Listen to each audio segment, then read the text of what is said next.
Hi, everyone. Today I was joined by Rebecca. She's the host of an upcoming podcast, and she's very experienced with the topic that we're going to be talking about today, dealing with down moments during a pandemic, and she's experienced it all.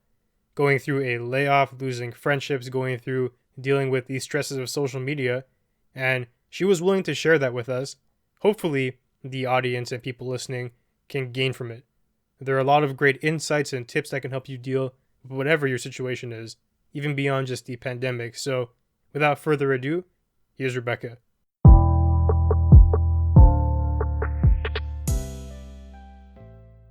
Hi, everyone. Today we're joined by Rebecca, and I'll give her a chance to introduce herself in a second. But first, I want to talk about what we'll be talking about. The theme for today really is dealing with down moments during a pandemic. And to give a little bit of the lay of the land, the pandemic has been going on for quite some time. There is fatigue, people are getting tired of it, depression is creeping up, and we're seeing the consequences of that. But there is hope. There is news of a vaccine. 2021 is looking good. But we're trying to establish a playbook to help you get through these next couple of months. And with that, Rebecca, introduce yourself. Hi, everyone. So my name is Rebecca. I am an illustration artist and graphic designer. I come from a very creative background and I do a lot of creative works from drawing to digital drawing to general graphic design in general. So I could say that's definitely been one thing that helps to keep me afloat from all this stuff. So if you guys have the chance, I'm very active on Instagram. Check me out at the.rebj. So I'm also known as the Reb to some Mhm. informally. Yeah. And I know you also have a podcast coming out, right? Yep, I have one coming up soon. It's featuring my good friend Jen, and it's called The Reb X Jen Show. So that could be linked down in the description or wherever it'll be later on. Yeah, we'll make sure it's there. So, with the introductions out of the way, let's begin by talking about your experience. How has the pandemic been treating you? So, oh my gosh, it has been an interesting ride for sure. So, to give a bit of backstory, I was laid off in mid-April, I want to say. I was working downtown in a public relations agency. I was doing graphic design and a various related design related stuff. So it eventually transitioned to work from home during the month of March-ish area when everything was starting to be declared as the pandemic. And further down towards mid-April was when I was told that I was being laid off because they did not have enough work coming in. And that definitely came as a shock. And somehow it was a shock and somehow it wasn't because I kind of expected it, but I was really hoping it wouldn't be me. You know, in the back of our head, we hear of all these stories happening to certain people and you want to think, it's hopefully not going to be me. And then when it actually happens, I remember feeling my heart just sink to the bottom and I was kind of like, well, I still took it. It was over Zoom as well. And I was saying, okay, well, great. Thank you so much for the opportunity to work with you guys anyways. And hopefully we'll keep in touch. And that, so that was the biggest turning point, I want to say, of this year, 2020. Because after that, I can tell you a whole range of emotions I went through. I went through a lot of ups and a lot of downs. The downs came mostly from me feeling as if I wasn't good enough ever because a lot of people, even though we're also laid off in the situation, for me personally, I didn't know anyone. Like I didn't know anyone personally who was actually permanently laid off. So it's funny. Most of the people, most to not, if not all of the people who were working that I knew were promised their job back when everything was settled. So in my head, I was thinking, okay, why just me? There is something wrong with me. I'm probably not good enough. I was just a junior. I'm not, because at the time I was a junior interdisciplinary designer. So I definitely took that very personally, and it definitely shattered my self-esteem for quite a while. Um, I know during that time, I wanted to take action for sure, which is okay, what can I do from here on? Because instead of just wallowing in this, I kind of want to keep moving forward. Like the feeling is still going to be there, that feeling of not feeling like you're good enough, I guess. It's still going to be there, but I wanted to take action. So I worked on my website again, and it took a long time for maybe a couple of months. I want to say 2 to 3 months just to really add more life to it so I at least have something to show. Because when you're in the creative industry, it's more so about what you show in your portfolio as opposed to just your credentials. So that's what I worked on for the vast majority of the time being. I also did unfortunately fall out with a friend that I thought we were close with, sort of. This friend was from a previous job, and I had, I was when I was going through those tough moments. I don't think I handled it I didn't convey it in a very, I guess, a very friendly way. If that makes any sense. Like when Hmm. I tried to share what I was going through, um, I think it came off a lot wishy-washy, or kind of pushing the person away, because part of me felt guilty for feeling that way. That's one thing even to this day I sort of struggle with. It's feeling guilty about feeling down, because in my head I know I want to be a happy, positive person and take everything good despite all the bad situations and thoughts and feelings and everything. But as a result of that, I basically fallen out with that friend. And I know that also took a big hit to me too, because I was starting to think that, oh shoot, am I going to start losing my friends now? Like I lost my job, I lost my friends. Am I, and Hmm.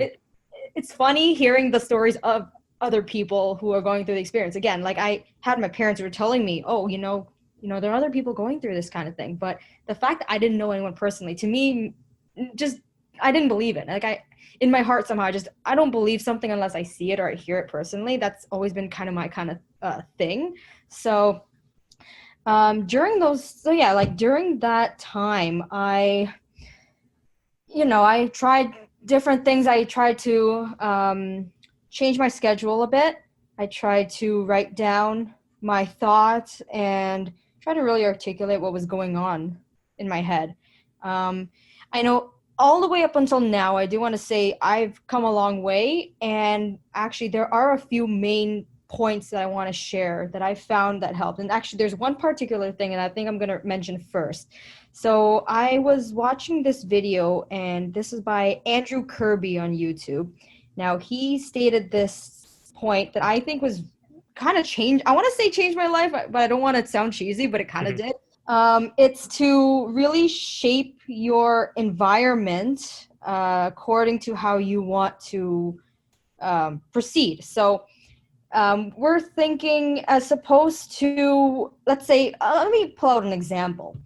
Let's say you want to lose weight and you have nothing but chocolate cakes and food at home. Now, one approach could be, oh, I'm going to be disciplined. And discipline means it's the chocolate cake can still be there, but I'm going to focus on not giving in to the temptation. So the problem with that is we're human beings, and no matter what, we're always bound to give into it. Some temptation somewhere down the line for one way or another. So the answer to that, or the solution, I should say, is to get rid of it altogether. So to shape your environment. So get rid of that chocolate cake. You don't want it. You know it's going to cause you setbacks in your weight loss journey. Throw it out. So I took that very deeply, and that made me want to organize my entire work area to simplify it. That's what I've been working on even until now. So, by simplifying, I mean decluttering. So, I've had a lot of stuff sitting in my area that I didn't need, a lot of keychains, a lot of random toys, gadgets, trash, stuff like that. And to some people, they might see it and think it's still kind of fairly organized, because I mean, not everyone is 100% perfectly organized, but to me it symbolized clutter in my head, symbolized the clutter in my heart and how I was feeling, and I wanted that to translate into how I was feeling. So as a result, I decided to just clean up everything and reduce things. I like to be mindful in terms of what things I really need or what things I don't need.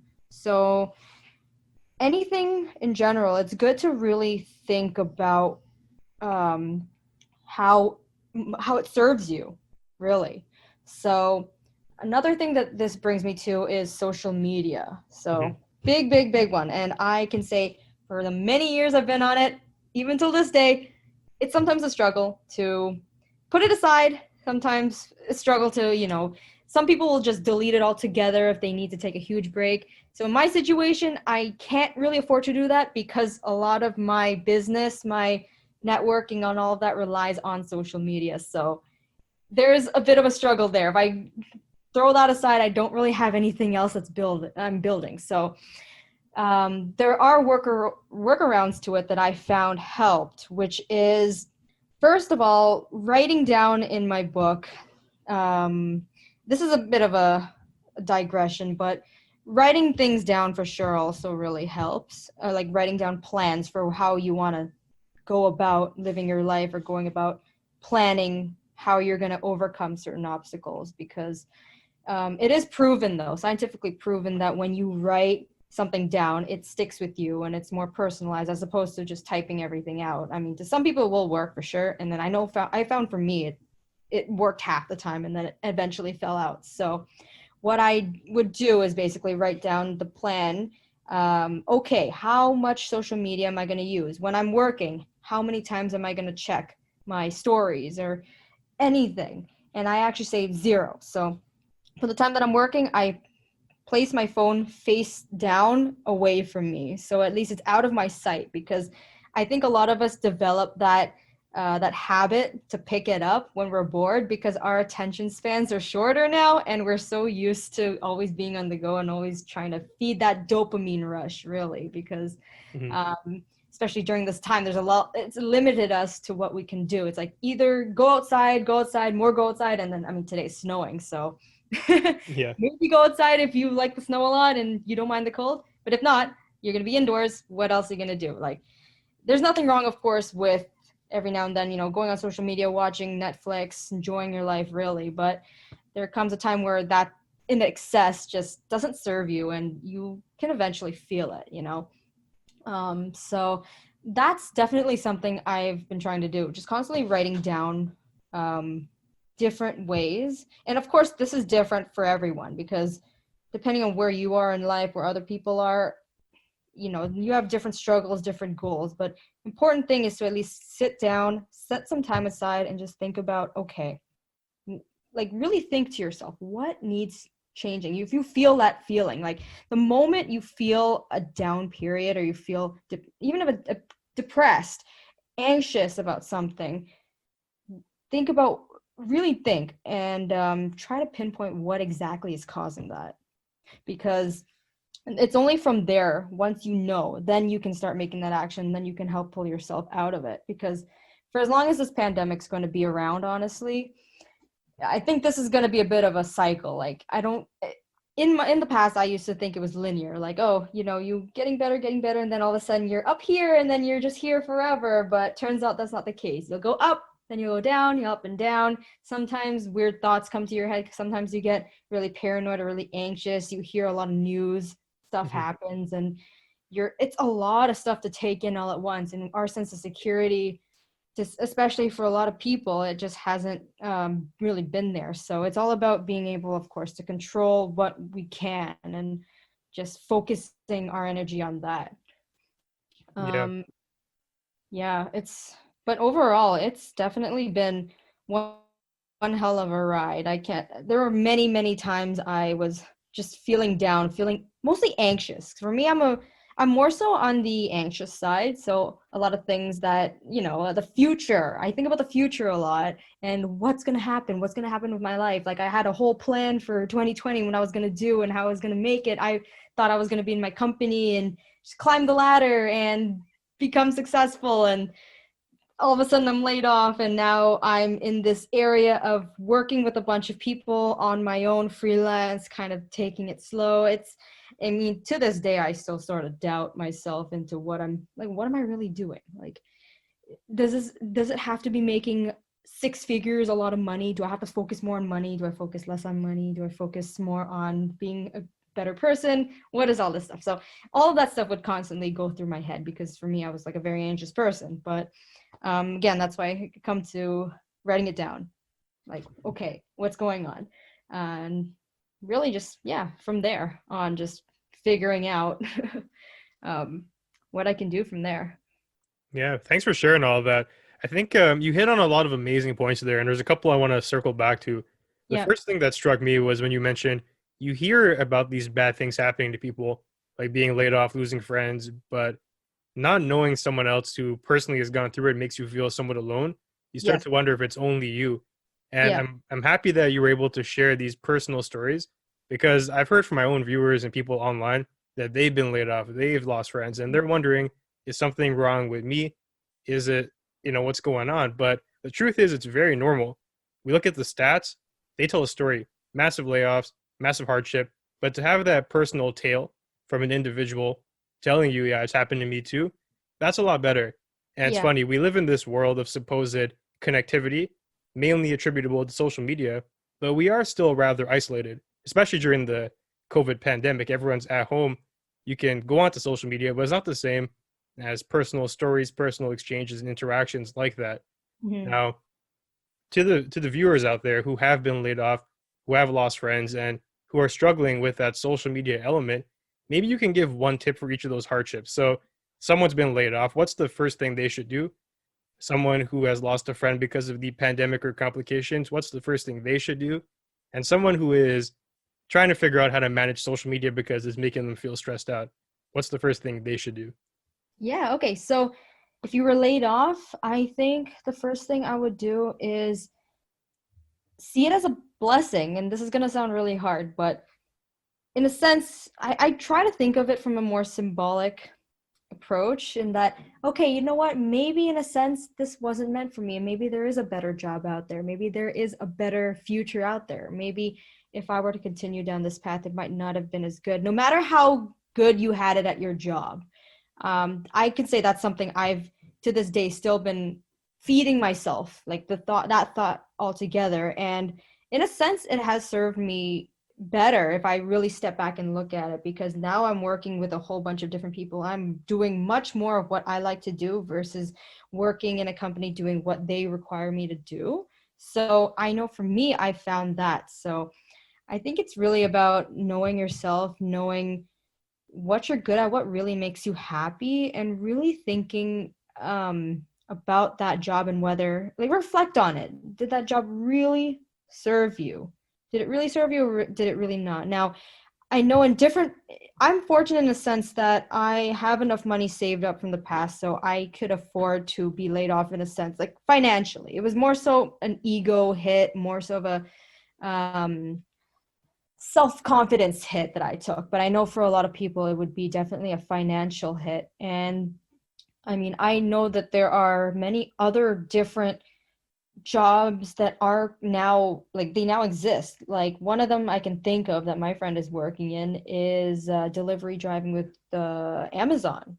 Like, Amazon has created a lot of different jobs because for the time being that everyone's at home, they're going to be ordering a lot of stuff from Amazon. As a result, of course, there's going to be more jobs and more demand for that. So I do consider, I would recommend for those who are more focused on the financial part to really look into the other job opportunities, and even take a look at your resume, revisit your resume, your cover letters, and update it, see what you can add to it, and just keep applying. There are many sites that are posting jobs, one being Indeed, there's PeerSite, there's Tribago, there's Monster. Even if you go on Google, it'll show you some results.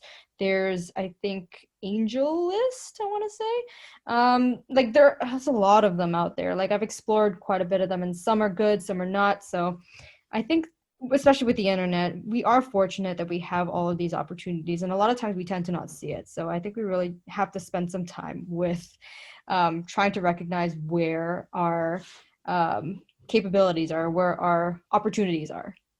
Mm-hmm. And so with losing a friend during the pandemic, so that one is a hard one. I know I can say again, like, um, it's to really not be hard on yourself, because I know the first reaction most likely would be to think that there was something wrong with you and kind of regret acting in a way you did, or thinking, what if this, what if this, what if I didn't say that, what if I didn't done this instead, what ifs, a million what ifs. But um, coming back similar to the other point I made, I try to think of it as well as maybe that was supposed to happen.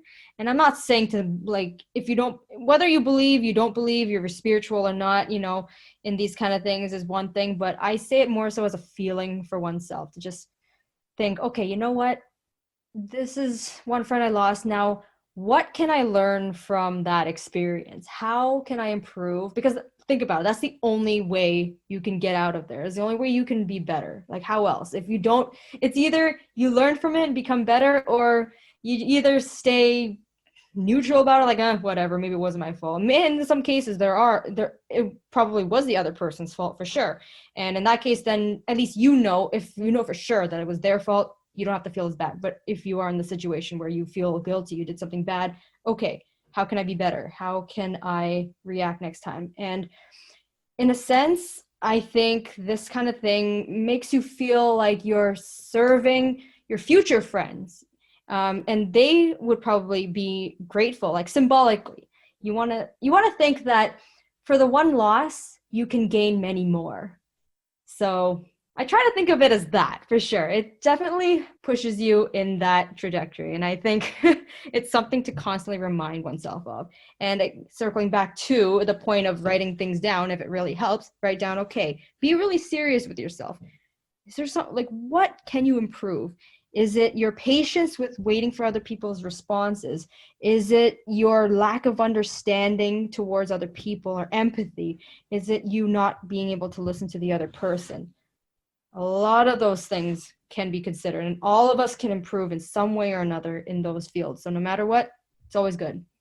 Self-growth and always trying to be better is the best way possible. So remind me again, what was the third point? I Yeah, forgot. the first 2 points were amazing, and the advice you gave was great. The third thing that I want to get your opinion on is for individuals who are experiencing like stress from social media, not wanting to be on it, but they keep finding themselves attached to it. It's become a habit. They keep picking up their phone because for whatever reason they're drawn to the social media and it's not helping them. What kind of advice would you give to people who are dealing with that issue? I think the very first thing actually is to understand why. And I will say for the longest while, from my experience, I didn't understand until much recently. I really did some research into understanding the human mind and how it works. So, given the fact that in our society, we're more used to more fast paced and things more instant. We get things on the internet instantly. We can research things, all that stuff. We are accustomed to that. And as a result, we are always even searching for the next dopamine rush, the next happy fix to satisfy ourselves, because we're not used to a long period of doing nothing, a long period of patience, or a long period of downtime altogether. So it becomes habitual for us to take up the phone and just look at it, or because we're bored, because we're anxious someone thinks that we're looking lonely in public or whatever. And that's something one has to really recognize, that it's partially chemical and biological, but it can be fixed, it can be worked on, but it does need a lot of work. And by a lot of work, meaning you really have to have that willpower. You have to really have it in your mind if you really want to change, and you recognize that it is bothering you. So um, for starters, you can write down or plan what time you use your social media, and or for how long. So whether that be setting a timer, setting certain times of the day, like maybe in the morning. Actually, I wouldn't recommend the morning, to be honest, because waking up and then immediately checking your phone is actually detrimental. And I mean, for those who haven't experienced that, I highly recommend you trying that, because you will see the difference. It's so much nicer to not wake up and constantly start scrolling, and the next thing you know, an hour, 2 hours, 3 hours has passed, and you're like, oh my God, I could have done more stuff with this day. So Mm-hmm. um, so it's to plan, well, certain times if you want, because again, I know sometimes on social media you might need to keep in contact with some people for whatever reason. So maybe set it for maybe half an hour at lunchtime, maybe half an hour at dinner time. Try that. And for those hours in between, do something else that doesn't require your social media. And this, again, it really does come down to a mixture of discipline and shaping your environment. So if you think by keeping your phone on you, you're going to be distracted regardless. You don't have enough discipline to avoid it. Put that phone somewhere else. Like, actually put it in another part of your room. If you have family members or you live with a friend or anybody, ask them to take it from you, and don't give it back strictly until it's the right time, because it's this kind of this kind of dopamine detox is supposed to feel uncomfortable. You're supposed to, you will feel like, oh, the urge to want to pick up your phone. And if you don't have it, you're gonna kind of feel like, okay, what do I do with myself? But it's about adjusting. Like as human beings, we adjust regardless. Like we're adjusting to this pandemic, we're going to be adjusting to so much other things in life. For as long as we're still alive and we've actually survived it, really, if you look at it, you can survive this kind of thing too. So again, I think it's about really putting your phone away if you really can, and really disciplining yourself into what certain times you can use it and for how long. And I know it's not easy, and technology is also all around us, but if it's something you know you really want to change, you will find the way to do it, and you will feel strong in yourself and trust that you'll be able to do it for a while. So That's very powerful. And I want to ask your thoughts on another quote that comes to mind right now. People often say that an individual has to want to be helped before they can be helped. And I've encountered this myself in some ways. I've done some work trying to help individuals deal with some of the depression that comes with the pandemic. And every now and again, there'll be someone who pops up who is very resistant to any type of talking or advice or anything. And you could say their spirits have been brought down so low, they've become complacent with their current environment. And they're no longer seeking to restore things back to where they were or improve it. Is there anything that can be said to someone like that to make them want to seek help, or is that something an individual has to discover on their own? you know I know it's easier said than done. That, yeah, you know what, it there is a lot of truth, and you do need to want to be helped, but there are a lot of situations where that line is very bleak, and I've been there too, where I'm super stubborn to other people's um, advice and help, despite me actually wanting to help myself. So I think the main thing for someone who's in that situation, all they would really feel comfortable with is for someone to listen to them, not to necessarily give them advice like, oh, you should do this A, B, C, D, E, because then that doesn't really acknowledge their feeling. I think, as human beings, we all want to feel validated in some form or another, even if we, despite how much we might say we don't really need it. Oh, forget validation. I don't care. We do have that need for belonging, for validation, and then because of that, I think it's important that at least be a supporting listener and acknowledge and empathize with what they're going through, because it's through that someone who is down, they'll maybe start to recognize more of what they're saying might not make sense, or maybe the things they're going through might not be as bad as they thought, but it's for them to feel it. They have to really feel and go through it. So because again, for someone who's been in that situation, I know I wouldn't want someone to just be like, oh, you know what, you should just do this, you should just go do that and you're fine. Like, I feel invalidated, ironically, if someone's just Mm. like, oh yeah, you should do that. That's why I think it's best to, for anyone, just feel it with them and just be like, yeah, I understand. Wow, that must be really tough. I can't imagine, how could that have happened? And stuff like that. It's to really feel it with them. So I think it's from there, then later on you can figure out what are the next steps to helping that person. But it's really, no matter how long it takes, you got to feel it with that person. Yeah, I agree with you 100%. I think that was very well put, and that's definitely the way to go. It looks Mhm. like time has gone by pretty fast, so we're moving on to our last question now. Yeah. Have there been any resources in particular that you found helpful, like maybe an app or a program, or I know you mentioned your book or writing things down. Can you talk about some of those things people can use to help their situation? Yeah, so I mean, a book wise, I find writing for me always helps. I used to go to therapy a little bit in the past as well, but I know, it's not as easy now to find.